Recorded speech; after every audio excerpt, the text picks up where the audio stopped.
Ma question s'adresse à Bruno Le Maire, ministre de l'économie, des finances et de la souveraineté industrielle et numérique de la France. Jeudi prochain aura lieu la 21e édition de la Fête des entreprises et de l'opération J'aime ma boîte. Je saisis cette occasion pour que nous puissions saluer ici, dans cet hémicycle, tous nos entrepreneurs, nos salariés, toute cette France qui travaille dur, qui crée de la richesse et qui innove. Merci à eux.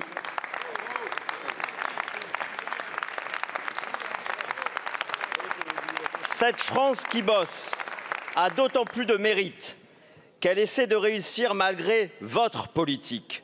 Une politique qui fait de la France la championne des impôts et des taxes, de la bureaucratie, mais aussi des déficits de la dette publique qui sont les impôts de demain.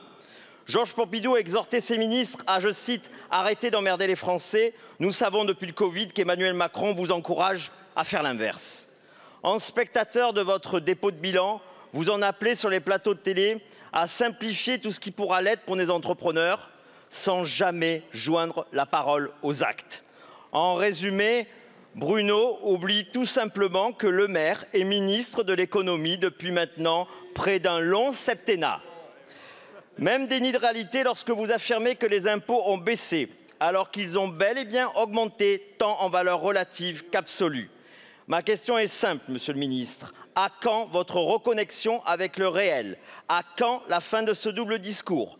À quand la fin de cette politique mortifère qui pour faire place à un vrai projet économique qui libère les Français, permet au travail d'enfin payer et au patriotisme économique de s'exprimer?